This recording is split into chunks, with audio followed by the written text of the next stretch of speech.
Maayong adlaw sa tanang naminaw na mo karon sa The Bookbank Club. Ako pala si Lou. I'm Hez. I'm Pael. And I'm RJ. And again, kami ang The Bookbank! Bookbank Club! Yes, thank you so much for that Bisaya intro. Binisa tayo ni amigo Luis. So, kumusta naman kayo guys? Parang ang tagal natin hindi nagkita. Yeah, tagal na natin yun. Anyway, if you've watched our second episode, this is part 2 of the same topic where we will agree or disagree with certain book propaganda na umiikot ngayon sa book community. And of course, this list is created by Hez himself na naka-pink ngayon. At hindi ko Maiba. Disclaimer ulit. The opinions stated by the members of the Bookbank Club do not reflect the opinions of the other members of the Bookbank Club. And again, these are just opinions and we are not claiming them as the all-be-all na tama. Yes, tama po. But before we go to that, to the second part of these book propaganda, anything you would like to share? How's life since the last time we saw each other? Ako guys, let me start. I'll be resigning from where I'm working right now. So, last week ko na, next week. So yeah. Oh, hindi na So, namin for full-time podcaster. Joke. Saan ka na? You will no longer see my office mates, yeah. Oo Oo nga. Hindi ko nga. na makikita si Attorney Paul tsaka si Attorney Elaine. Oh no. Kailan, Saan ka na? guys? Saan ka na? Saan? Hindi ko na Sana makikita ko si sa ating sa puro Spotify. anime. TikTok. What's the rationale behind this? Because I'm getting married and then everything's new in my life. I see. Magbabago lahat.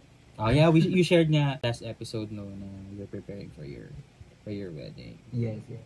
We're happy for you. Thank you, thank you. Yes, congrats. This new journey. Congrats. Not just New in- era. Yeah, new era ni Mr. Luis Belarno. Ikaw, Hez, how are you since our last episode? Ako I watched a lot of movies recently. Napanood ko na yung Old Guard 2. Napanood ko na yung Jurassic Park Rebirth. Oh, the one with Scarlett Johansson? And Fierro. Kumusta naman mga rating mo sa Old Guard at Jurassic? Oh, they're both 3. Charing. Yeah, 3 sila. Pareho sa akin. So, Si Scarlett, kapitbahay. kapitbahay mo lang. Yun. Katong Ethan lang. Oo. So, sobrang sad ako for Old Guard kasi gusto ko yung first movie. Tapos yung Old Guard, parang so, ano pinagagawa niyo sa Old Guard? You know? Sorry, what's Old Guard? Ay, hindi ba ba Si yung Old Guard? Charlize Theron. Oo, si Charlize Theron. So, siya, parang vampire siya na guards. Na parang silang sundalo. Tapos, yun, maganda yung kwento nun. Tapos ngayon 2, parang, sakto lang. Sequel syndrome. Oo, sequel syndrome. Right. Ikaw, RJ, how are you? I'm good naman. I managed to squeeze in 6 books. So, kahit pa paano medyo sa super busy na schedule nakapagbasa pa rin ako. Kasi it's my safe haven and escape sa reality, gano'n. Sa amin pong 4, if you will rank us sa heaviest reader to the lightest, heaviest po si RJ, I think. Tapos si Hez, tapos si Lu, tapos ako. May parang ako ang nasa... Talaga? Kasi I've been on a slump talaga. Like, after Sunrise on the Reaping, I have not finished a single book. Okay. So, hindi mo pa natatapos yung mga book of the month? Period. Feeling ko a-attend ako sa discussion as a listener lang. Like, I don't know. This slump talaga, grabe. Sobrang lala. Usually, ang slump ko lang a month or 2-3 weeks. Pero ngayon, it's been months. Hindi talaga ako makatapos ng isang libro. I don't know. Maybe because I'm so busy with work, with Survivor Batangas, with this. Pero I don't know. Anyway, kumusta naman ako? Ako, okay naman. Okay naman ako. I want a cat. Ano bang cat na low maintenance? Ano ba? Pet people ba kayo? Animal people ba kayo? Anong... Dog Yeah. person. Dog. Ikaw, RJ.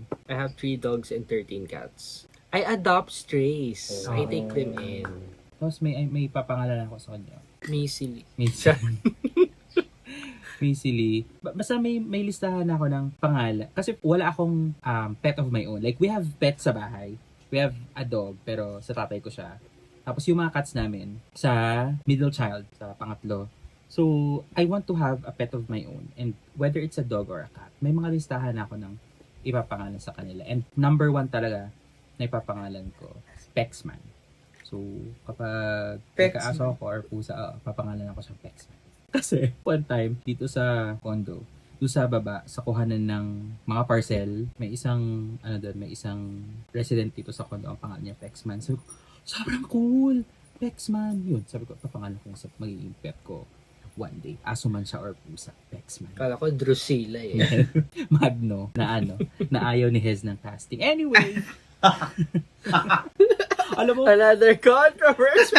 speaking of, ang daming nag-message sa akin na in-skip nila yung discussion natin nung first episode about Sunrise on the Reaping kasi they have not read it and they don't want to be spoiled. Okay din naman. Okay, at least they listened to the rest of the episode. Pero yun, pasahin nyo na po please ang Sunrise on the Reaping in time for the upcoming movie. This year ba? Next year? Next Next year, year. November Next 2026. Tapos I heard sa Spain sila nagsushoot. Yeah. May mga photos na nung set nila. Anyway, let's go to our to the part 2 of the book propaganda that we will agree or disagree on. And again, this list is created by Hez. Hez, start us off with the first one. Alright, so let's start with paperback is better than hardbound. Yes. Do you agree or not agree? Pwedeng vice versa, pwedeng hardbound is better than paperback. Yes, RJ, may opinion ka?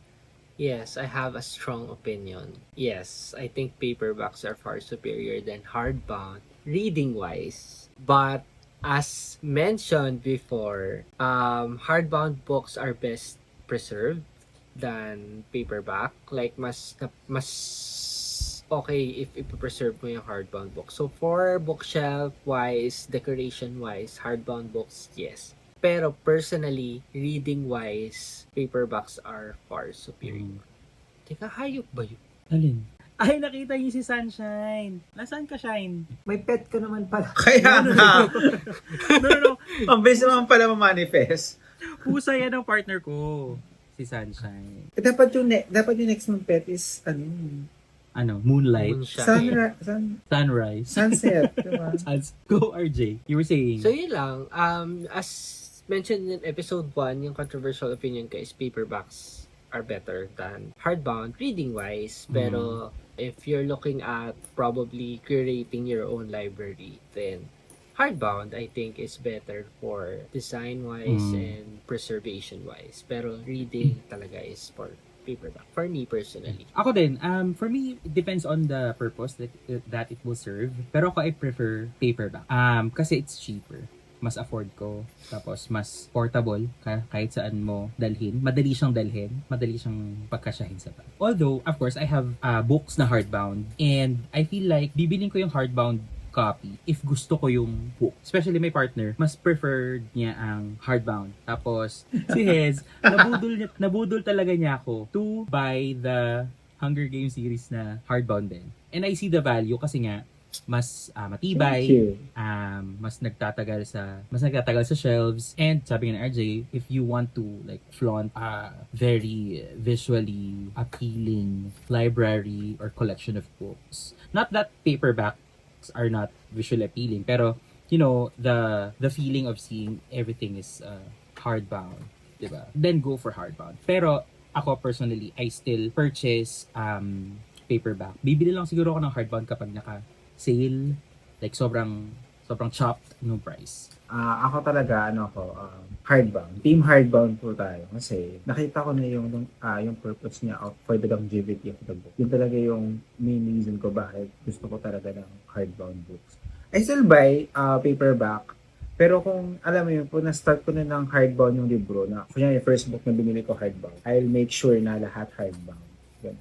So, meron na rin ako, nag-shift na rin ako yung iba kong collection, sinishift ko na siya sa hardbound. Kunyari, kasi nga, may access na ako sa adult money, so, yun yung ginagawa ko ngayon. So, yung iba kong collection na dati parang hanggang pangarap na lang dati, na, for example, ito parang dream ko to, yun nga, yung, na-mention ko naman ever brief since yung I Am Number 4, na yan, so na maging hardbound yan.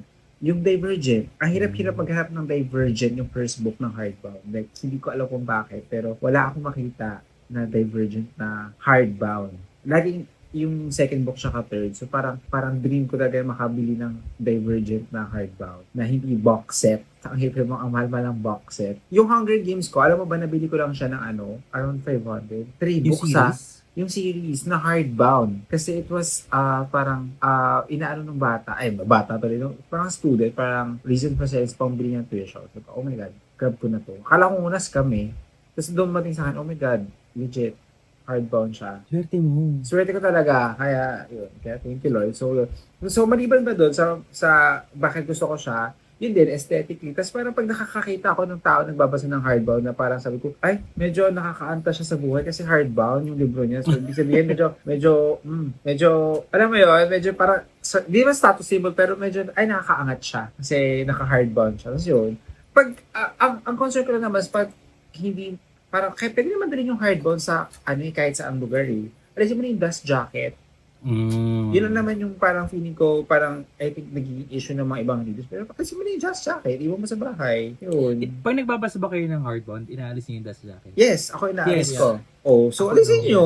No? Oh, diba? Super siya, super nakakagambala.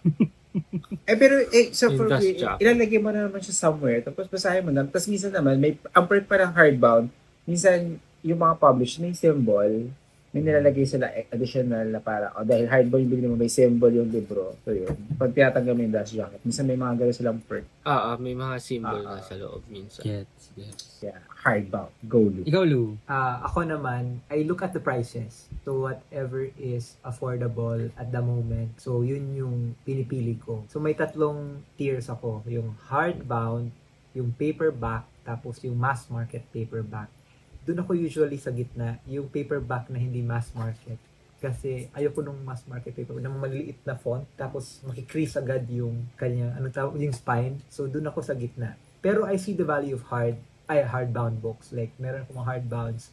Pero financially, I go for the paperback din. Talaga. Halimbawa, series yung babasahin ko. Ayoko rin nag-uumpisa, nabibilin ko siya on hardbound kasi I feel compelled. Sabi nga ni Hez, I will feel compelled to buy the entire series na hardbound na. Kasi, ang pangit. Pag nakita mo sa bookshelf, ang pangit kapag iba-iba sila ng itsura. So, anyway, ito pa naman partner ko kapag nagbo-bookstore kami, kwento time. So, nung binili ko yung Puppy War ulit tayo. Multo muna to. Hindi ka na makakawala dyan, P. So, nung binili ko yung Puppy War, yung first book, hardbound, sa sikat na bookstore. Tapos natapos ko na siya. Tapos pinili ko na yung second book. Tapos sabi niya, syempre hardbound mo na rin yung bibilhin. Ano siya talaga, tawag dito, budol siya. Sabi niya, syempre hardbound mo na rin yung bibilhin. Ang pangit naman kung hindi parehas na hardbound din. So, binili ko yung Dragon Republic ng hardbound. Tapos when we were looking for the third book, lahat ng bookstores, wala silang copy ng The Burning God, yung third book. We had to order it online. Na hardbound din siya. So, yun ang ayoko siguro as a reader and collector of books. You'll feel compelled talaga to collect book series in hardbound kapag inumpisahan mo na siya on the first book as a hardbound. Okay, so ang consensus po namin is yes to hardbound. Pero, whatever you enjoy, whatever your cup of tea is, if you prefer paperback over hardbound, or if you prefer hardbound over paperback, we're happy for you. If afford nyo, then go. Yes! Yeah. Yes. Pero parang sa atin, for leaning paperback. Yeah. Ito lang talaga. Si Hazel lang talaga yung... Kasi mas marami siyang adult money. Sana nga ganun, di ba? correct. Hindi na siya grepa ngayon. Marami na po siyang adult money. Alright, let's go to the next one. Next is using of Kindle. Ako, I fell for that propaganda because niregaluhan ako ng Kindle. So, hindi ko naman siya, well, in a way, parang nagparinig din naman ako. Sabi ko, parang ang ganda, parang ang social magbasa sa Kindle. So, surprise! Niregaluhan ako ng Kindle. I don't Sana remember. all. True. I don't remember if it was my birthday or if it was a Christmas gift. Was it a Christmas gift?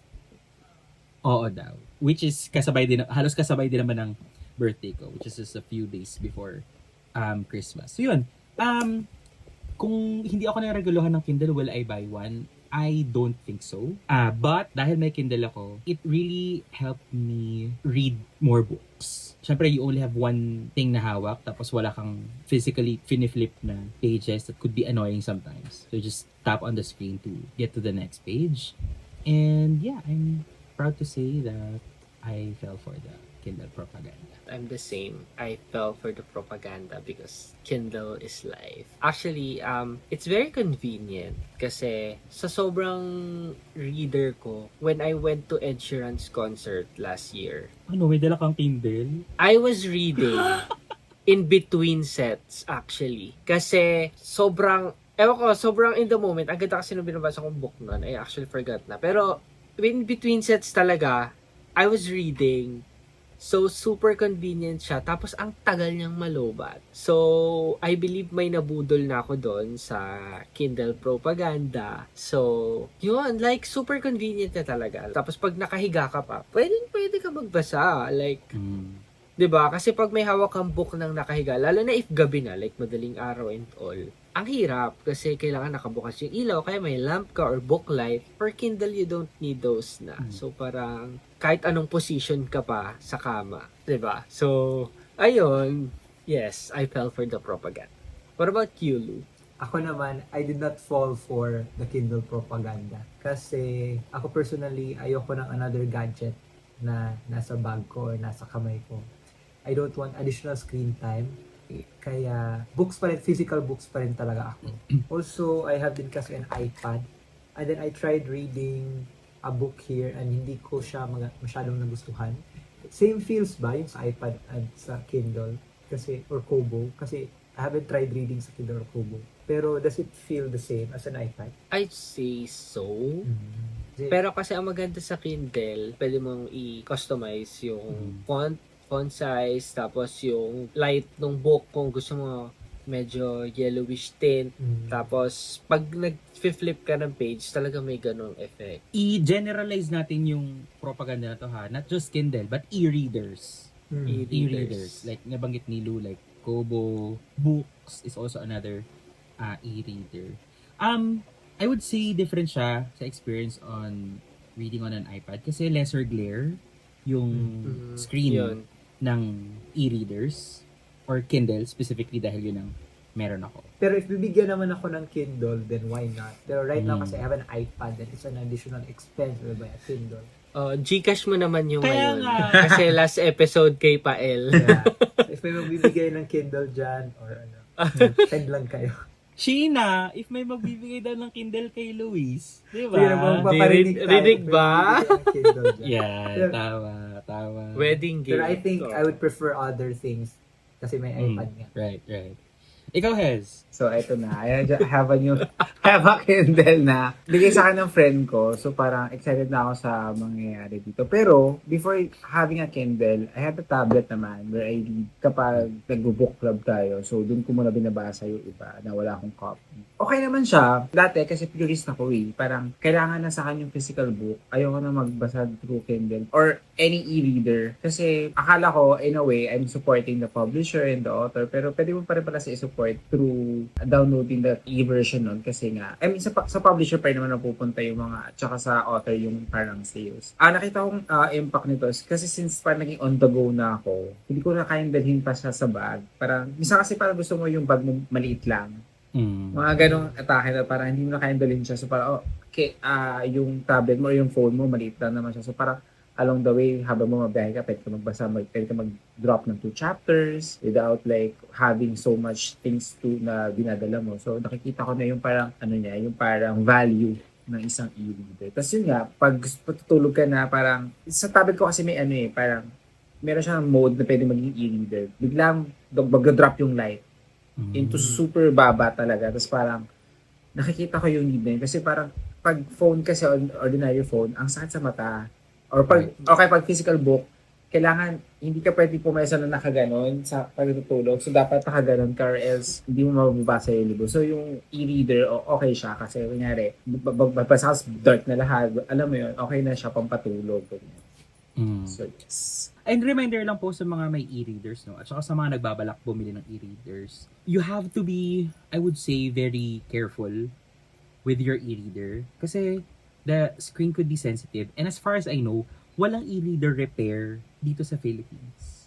If you go to e-reader groups sa Facebook, tapos may magtatanong, napapansin ko po parang naninilaw yung ganito ganyan, or napapansin ko po parang may moisture eme. Ang common reply is, nako, bumili ka na ng bago kasi walang repair nun. So ako personally, I am very careful with my e-reader. Meron akong crocheted na pouch, tapos may case pa siya. Para rin May siyang cons rin pala yung Mm. e-reader. You use it with care and you store it with care kapag hindi mo siya ginagamit. It has to be on a safe space. Tapos yun, para rin siyang phone na pag bumili ka ng new phone, bibili mo ng case, bibili mo ng pop socket, tapos hindi ka pa kontento, bibili ka ng clicker. Kasi ang e-readers, meron silang, you can purchase, clickers, tapos para hindi na kayo nagsaswipe. May clicker ka na lang. So, syempre, dahil may clicker ka, ang pangit naman kung hawak mo, tapos may clicker ka, di ba? Bibili ka ngayon ng stand ng tablet holder, nakatabi mo sa kama. So, it's additional cost din naman, na hindi naman necessary. Pero, syempre, kung ikaw yung klase ng tao na ma-FOMO ka, tapos, or mabilis ka ma-impluwensyahan na nakikita mo online, ganun usually yung setup ng mga nag-e-readers. Meron silang mga ganong accessories. And the consensus is we fell for e-readers for the e-reader propaganda. Specifically, Kindle. Yes, Hez? Alright, so and next natin ay book buying ban. Is it true or not true? Naniniwala ba kayo na may book buying ban? Ako, naniniwala ako sa book buying ban. I support mga people na nagbo-book buying ban. I support din yung mga taong bumibili talaga. Pero if hindi na siya kaya financially, then stop buying books. Right. Yeah, and then maybe trade with other people if ayaw mo na itong book na to. Ako personally kasi, if hindi ko na nagsisi yung value ng book, I dispose of it or give it to other people who would need it or who would benefit it more. So, ayun, kagaya ng mga law books ko and school books ko, parang 90 or 80% na giveaway ko na or nabenta ko na. So, ganun ako. So, I agree with book buying ban. Aside from saving money, it's also save space and you can give it to other people who would appreciate it more. So, ayun. Agree ako sa book buying ban. I agree with the book buying ban, pero I fell for it. Na magkiklaim ka na book buying ban ka, tas bigla kang may makikita sa bookstore na kahit stretch thin na yung budget mo, it's a must-have. Like, I've done that. I've been there, I've done that. Tapos, as for, agreeing naman sa book buying ban, like, I agree with the idea of it. Kasi, like, girl, read your TBRs. Like, I feel very attacked. read your TBRs before buying more books. Yes. Yes. So, yun lang masasabi ko. But, for the sake of the topic, I did fall for it before. Na pagsasabi book buying ban, tapos after few days, may bago ng paper bag ng fully booked. So, May exception pala ako sa book buying ban. Filipino Yan! authored books. Pag Filipino authored books, bumibili talaga. Or binibili. so you fell din. Pag Filipino authors. Ako, I've said to myself multiple times, okay, book buying ban tayo this year. Book buying ban tayo this month. Okay, wala kang bibiling libro this week. Pero, hindi ko talaga siya mapanindigan. Kasi, gusto ko ipagtanggol yung sarili ko. Guilty ka na pa, El. Guilty. Sobrang guilty talaga ako na hindi ko napapanindigan ang book buying ban. Like this year, mas tipid ako this year compared to the last 2 or 3 years. This year talaga, sobrang tipid ko na. Pero, hindi ko pa rin napanindigan yung book buying ban. Kung may pera kayo, at gusto yung bumili ng libro, sige, bumili kayo. Yes. Pero, yun na lang. Pero, if napapanindigan nyo po ang book buying bans, good for you. Use your money for other things. You travel, you eat good food, ganyan. At sabi ni RJ, before you buy additional books, read your TV.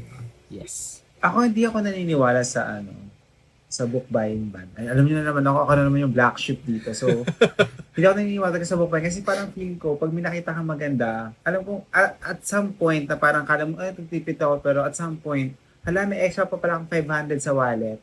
Lalabas yung pera na yan, basta nakita mo may maganda kang peg na libro. So, hindi ako naniniwala sa book buying ban. Pero nagiging selective ka, yes. Pero pag gusto mo talaga yung book na gusto mo, at nag-sale siya, walang ban-ban na magaganap. So, yun. At yes, I also promote na magbasa tayo ng TBR. Medyo alarming na yung height ng libro. So, medyo, bawas-bawas tayo para medyo Yeah. umiikot na po yung ano. So ako technically naka-book buying ban ako. Kasi parang it's been 2 months since I last bought a book. I'm happy for you. The last one was Sunrise on the Reaping. Yeah, yun last na binili kong book. So that's April, I think. I believe April. So from that point, wala pa akong nabibili. So I'm proud of myself Yes. for resisting the urge. So nagbasa po ako ng TBR. Ako kanina di ba sabi ko nasa BGC kami, nakapagpigil ako. Hindi ako bumili ng libro. I'm so, It's the small wins. given na flagship store yung pinuntahan ko ha, nakapagpigil talaga ako kasi wala yung librong hinahanap ko. Yung The Sword of Kaigen by M.L. Wang. Ay maganda daw yun. Oo. And I don't think nakarating na siya sa Pilipinas. Pero yun, Yeah, nakapagpigil parang ako. Pero the last book I purchased was just days ago. I am number 4. Nabudol niyo ako. Ah, yes. Yes, thank you for breaking my book buying ban. Happy to. Happy to serve. Totoo. Okay, so the consensus is hindi po namin napapanindigan. Yeah, tama. Hindi natin napapanindigan yung book buying ban. Oo, tama. Alright. So, ang next natin ay DNFing a book is okay. Ang mahilig dito, let's go, RJ. Yes, I agree. DNFing a book is okay and you should not be ashamed that you did not finish a book.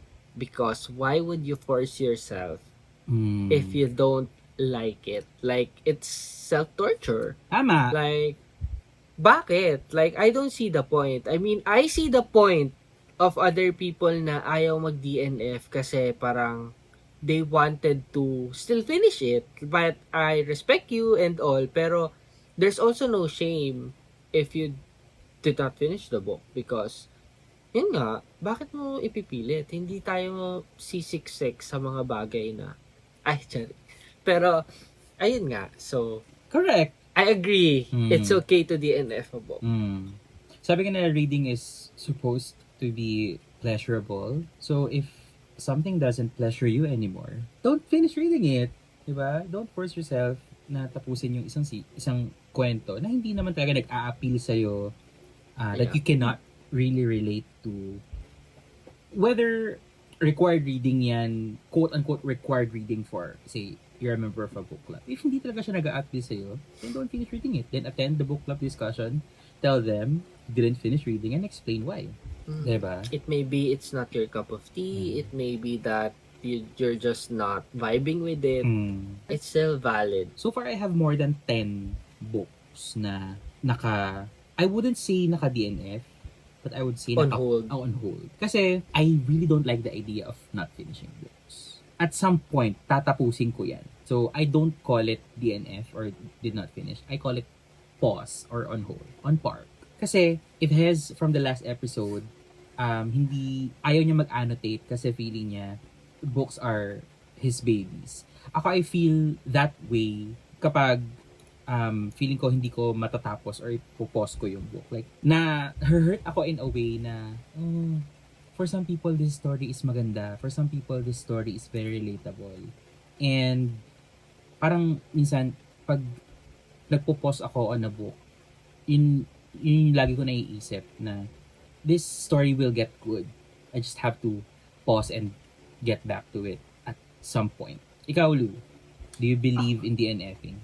Ako, personal choice ko lang na I finish what I started. So, I try my best not to DNF talaga. However, meron talaga akong mga books na hindi ko pa na-finish that I plan on finishing. For example, Cloud Atlas. Nahihirapan talaga akong mag-gets yung book na Cloud Atlas. So, I stopped reading it muna. At binabasa ko yung mga book the month natin and then other books na gusto kong basahin. Pero, I plan on finishing it someday. Pero, ayun, all my books, I try my best not to DNF. Parang personal choice ko lang. Kasi I finish what I started. And then, I want to log everything and I won't log it sa Goodreads or sa Letterboxd by this movie if hindi ko siya na-finish. Kasi I feel like Mm. I can't judge a book if I have Yeah. not finished it. That's my personal opinion. Mm. Pero you don't mind. Yeah, I don't Yeah. mind other people na nag-DNF naman. Personal opinion ko lang. Mm. Ikaw, Hez. Ako, I don't mind DNFing a book. But, same kami ni Lou, I finish everything. Para pa nag-rate ako, galit na galit ako sa Goodreads. Charot! Hindi, pero para, kumbaga, ma-justify ko, bakit it took me some time na matapos siya. Usually, meron na akong markers kapag medyo parang paano na to medyo inaabot na ako ng linggo, hindi pa rin ako tapos dito. Usually kasi, ang reading speed ko is 1 to 2 days. Usually, tapos ko na yung book in 1 to 2 days kasi sobrang interested ako. Pag medyo 1 week na yan, 2 weeks. 2 weeks ang pinakamatagal. Yun. So, parang, pag ganyan, okay, medyo alam ko ng 1-star rating ko sa Goodreads. Ganun. Pero pag mga 1 to 2 days, alam ko mga 4 or 5, ganyan. So, yun yung parang markers ko of finishing or parang rating a book. So, yun din yung ano ko. DNFing sa iba, okay lang. Parang kung di nila treat, edi okay. So, pero sa akin, ako, tatapusin ko siya kasi, one, ang mahal ng bayad, binayad ko dun sa libro. Kasi syempre, diba, binibili ko yung libro ko sa sabi ko, tatapusin ko to kasi ang mahal man ang bayad ko dito. Tapos, kumbaga, dito na ako kalahati ni, tatapusin ko na. Correct. Yeah. But do you guys accept book reviews from someone who DNF the book? No. Same, no. Kasi ang dami ko nakikita ganyan sa Instagram. Like, di ba, sa Instagram mo nyo po sa carousel. Ang dami ko nakikita carousel posts from bookstagrammers na nag-include sila ng reviews of a book na DNF nila. And I don't want to ask if you see that valid. Kasi of course, we don't want to invalidate their opinion of the book. But kayo ba, do you accept those reviews? However, it says something about the book na ang dami ng DNF. Right. Parang, okay, baka hindi ko na to sisimulan kasi may mga nag-DNF na pala. Pero at the end of the day, you're not everyone's cup of tea. Yeah. What appeals to Lud might not appeal to Hez. Or, di ba? Yun. Pero Ako pag DNF ko kasi yung book, hindi ko siya nilalog. I can review about it up to the point na DNF ko. So, I think at some point, valid pa rin yung review at some point. But you take it at face value. Pag binabasa mo yung libro ng DNF, pinabasa mo yung review ng DNF, know na, DNF niya yun. So, parang yung review niya, based lang dun sa nabasa niya. Ikaw, halimbawa pa, ikaw, nag-DNF ka ng book, halimbawa, tapos pinost mo sa Instagram story, halimbawa na, I DNF this book kasi ganito, ganyan. I will take it into consideration. Like, valid yung libro mo, and the review is valid, pero take it as that, na yung review niya is from a DNF point of view. Right. So, I think, ako, yes, I count it, pero hindi ko siya nilalag. Kuwari, hindi ko siya binibigyan ng review sa Goodreads or anything. Kasi, hindi mo naman nabasa ng buo to actually, kasi pag nagre-rate ka, it's the whole book eh. So, I don't think it's fair to the authors na mag-review ka ng 1 star kasi hindi mo natapos. Kasi hindi mo nga binigyan ng chance eh. Right. Bakit mo naman isa-sabotage bigla yung author ng 1 star? Yes. So, yun. Yes. Alright. So, the consensus po namin is we think DNFing books is okay. Tama ba? Diba? Parang I think equal, 50-50. 50-50. 50-50. Draw rocks. I mean, Go Rocks. in terms na okay mag-DNF, I think agree lahat. Pero may mga, like 50-50 sa atin is for personal reasons, they choose not to. Yes. Alright. Yes, Hez? Alright, so ang next natin ay romance novels in Filipino. So this would be very controversial. So do you agree ba? Immediately, no. Cringe ba siya? Say Ako no. immediately, yes. Or Immediately, no for me. I mean, it's not that I don't want to support local. I just find it a little cringe reading na romance na Filipino. Siguro kasi hindi lang ako sanay. Like I said, I'm not yucking someone's yum and I'm not trying to like parang wag nyo ko aanuhin ng mahalin ng sariling wika and all. It's just preference. Mm. Like, I don't really consume Filipino romances, lalo sa mga Wattpad and all. Like, it's just not for me. Ako naman, initially, parang di ko din siya preference. Pero ano kasi ako, loyalist for, ayun nga, Filipino authored books.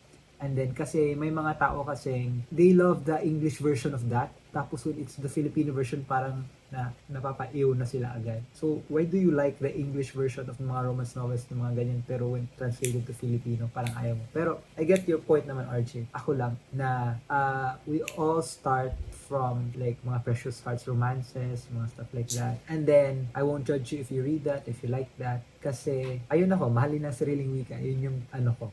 If you don't like it, then okay lang. Pero, I hope you also don't like the English version of those kinds of book. Kasi you're parang wrong na if you are. Yeah, I don't think naman I've read something na originally Tagalog na isinalin sa English. So, I don't think I've come across something like that. Pero, ayun nga, safe naman tayong thoughts na porket Tagalog tapos nung in English na gustuhan mo na. So, I think, I get naman that point na syempre, doon ka sa original, di ba? Unless yung original is hindi mo talaga maintindihan. So, What halimbawa, I from mean lang other is language. not the translation, but like smut books, mga Ah. English.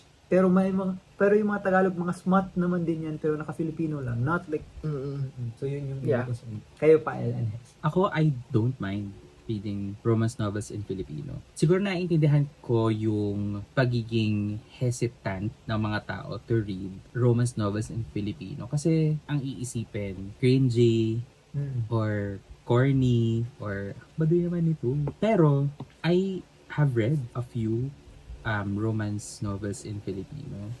Like, if you consider Para Kay B as a romance novel, siguro it depends on how it was written. Yes. Right? During the early years of the pandemic, of the COVID-19 pandemic, nahook ako sa isang Wattpad series, sa BL series called My Konyo Boy. Sobrang na-enjoy ko siya. Maybe because it appeals to me, because I'm gay. Pero I think if I will read parang same style of writing but make it heterosexual, I don't think it will appeal to me as much. But I will still read it. Although going back to what I said earlier, for me it really boils down on how it was written. There are ways to explain kilig, sexual intercourse in a literary way. Pero I don't mind the type of content. I will fall for that propaganda.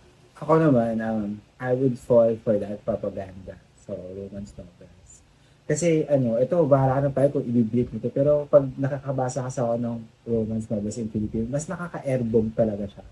Like, pag nagbabasa ako ng romance novels, so, ay, parang mas maganda yung visualization ko na nung nagpuksaan silang dalawa. Puksaan talaga. Okay. So, mas, Bembangan. oo, yung mga bembangan, yung bukbangan, ganyan. Makakaging term yung bukbangan. Pero yun, so yun, mas kaya gusto ko siya. Gusto ko paano nila pinoportray, paano nila sinusulat in our language. So, yun. So, ako lang ang different. For this round, yes. Yeah. Speak. Hindi, it's, naman, that's... Yeah, it's normal, it's normal. Yeah. Ano lang talaga, parang, it's not for me. Preference. Medyo malaswa yung term pag Tagalog. Have you read I mean- Para Kay Biba, Arch? No, I haven't. Maybe it's time for you to read Para Kay B. Para kay RJ. We shall see. Para kay RJ. We shall see. Speaking of Para Kay B, sobrang mahal ko po ang Para Kay B. Pero very unnecessary po yung sequel niya na Lahat ng B. Alright, so the consensus po namin about romance novels in Filipino is we don't mind. We will fall for that propaganda. Anyway, yes, heads to our next book propaganda.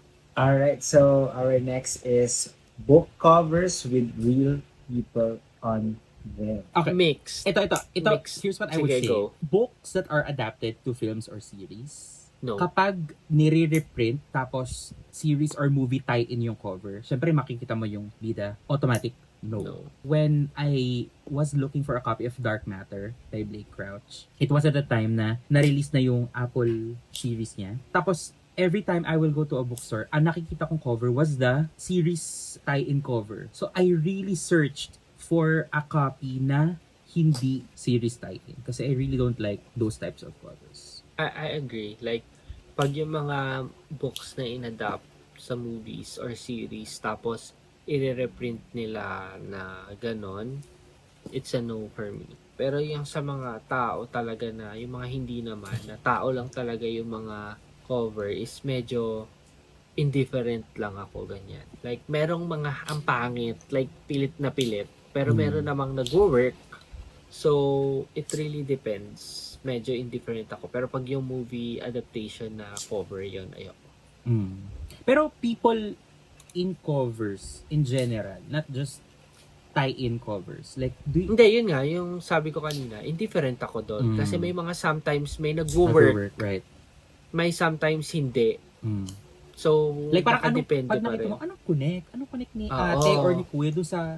Oh, right. May pinakita si Luna Bu kanina. Oo, ako na lang. Yung speaking of mga tie-in movies, ayoko na talaga pag yung movie tie-in version na. So, isa din sa giveaway ko is yung All the Light We Cannot See na Netflix, may palogo pa ng Netflix. I'm so sorry, Netflix. Pero ayoko na yung I want the original cover, which Right. I already have. So, when I was given this, I'm very thankful sa nagbigay sa akin ito. Hi guys. Hi, my friend. Pero I already have the other copy. So, maybe may mas gustong makabasa ng nito, All the Light We Cannot See. So, mas deserve nito.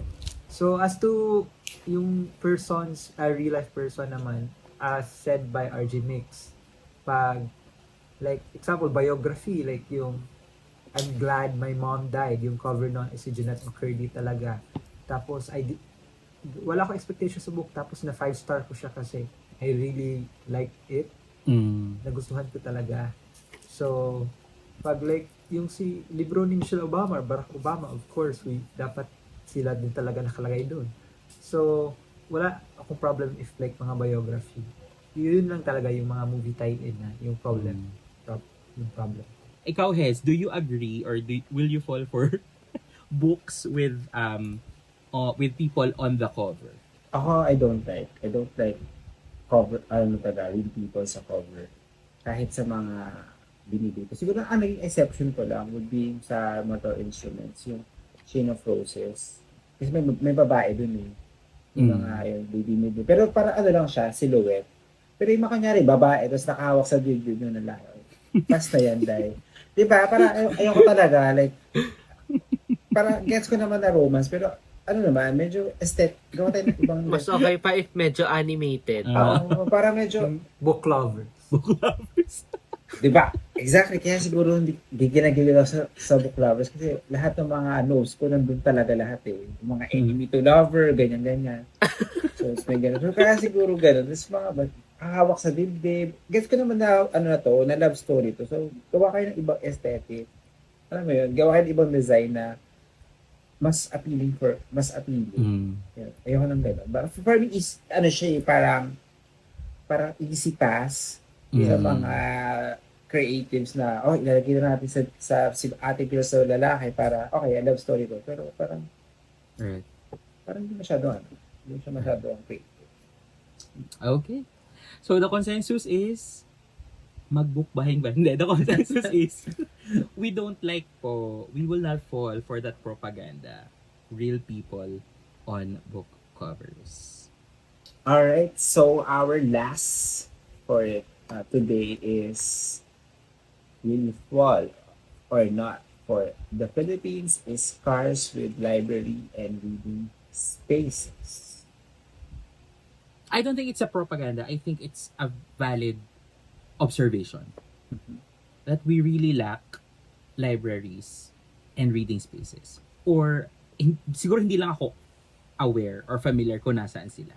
Because the information is not very publicly available. Na, sa ganitong city may library that you can visit and read. But with the help of social media, right now, napapanood ko sa TikTok that people are posting na may library sa Makati, may library sa QC. You can read and borrow books on this library. And I think it's very important for us to promote local libraries and reading spaces then instead of reading in coffee shops or like dining establishments, why don't we start using our local libraries and reading spaces? Kayo guys? I think kulang talaga.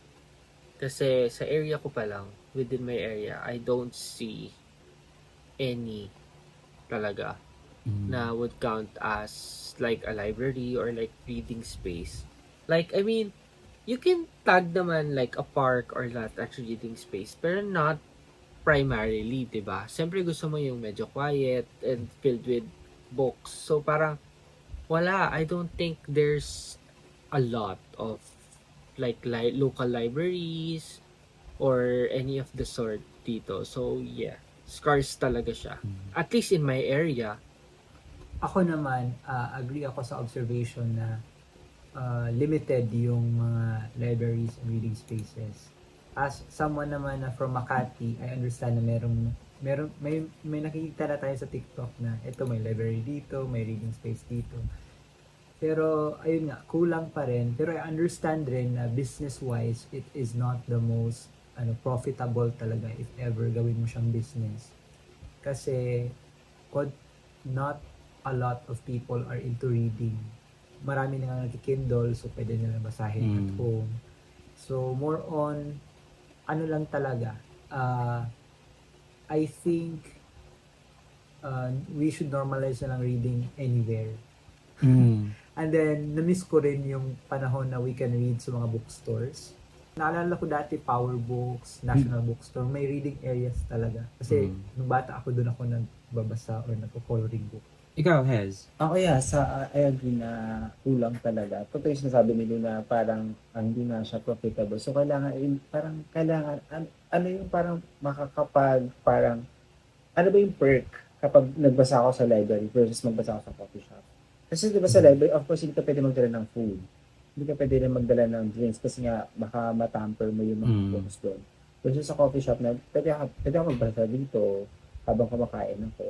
Ganun. So, yun yung nakikita kong difference kaya siguro hindi nag-prosper yung mga libraries talaga sa mga pero I think libraries can help sa ibang mga areas talaga na hindi talaga reach masyado ng information and social media, yung mga provinces, gano'n. So I think yun helpful yun, pero dito sa atin hindi ko sure kung ano talaga siya useful kasi parang people right now are on the go.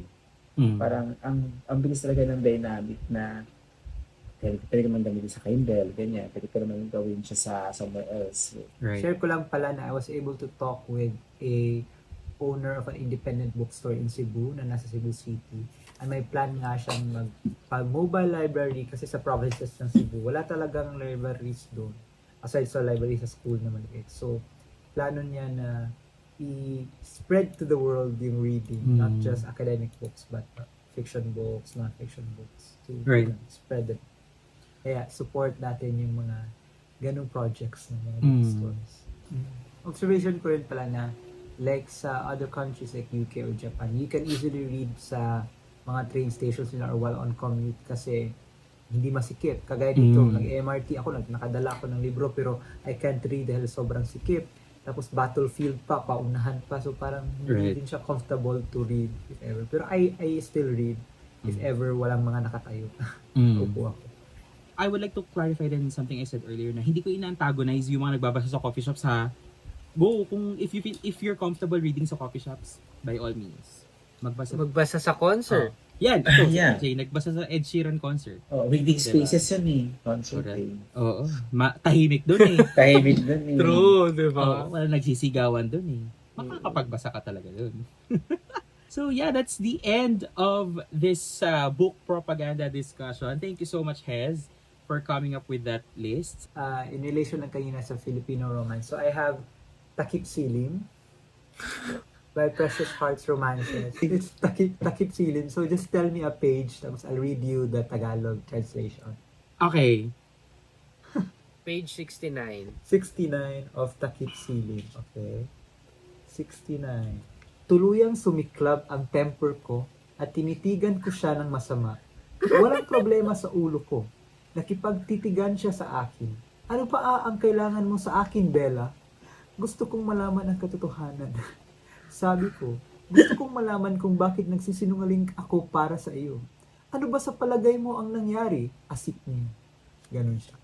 Sick niya? What happened, Bella naman pala? What happened, Bella?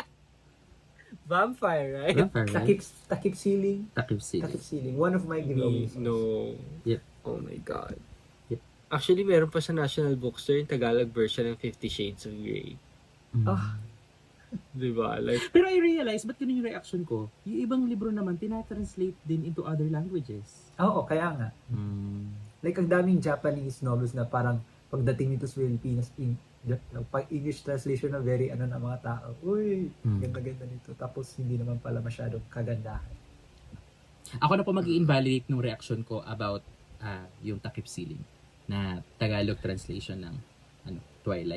nagulat lang po Invalid. talaga ako. Hindi po ako nagja-judge. Like, you do you po. Yes.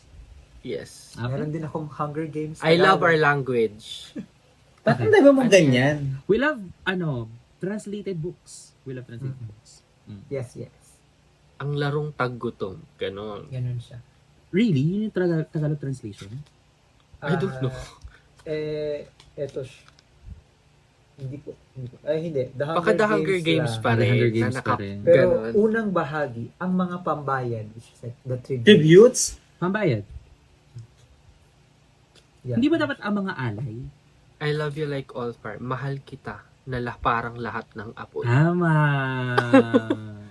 Deserve. We accept the love we think we deserve. Tinatanggap natin ang pagmamahal na Na ating anong deserve? Anong Tagalog ng deserve? Deserve. Deserve. deserve. Deserve. Ayun, okay. Tanggap natin ang pagmamahal na para sa atin ay naroon. Ang ganda! Diba? Ang ganda ng Filipino translation. Ang ganda. Yung always. Tapos palagi. Palagi. Ang ganda. Palagi. Palagi. Ang ganda! O kaya tuhod pusa. Anong tuhod pusa? Katniss. Last episode na po yan. Ni RJ. May Katniss pa rin siya dito. Buti naman. Good joke. Buti naman. National Bookstore talaga. Good to Precious know. Hearts. Precious Hearts. I see. Sila nag-translate. Anyway, thank you so much guys for listening to our third episode. And again, don't forget to follow us on Spotify. It's the Book Bank Club. That's the Book Bank Club. Also on YouTube. Our YouTube channel is the Book Bank Club. Don't forget to subscribe and leave your reactions, comments, suggestions.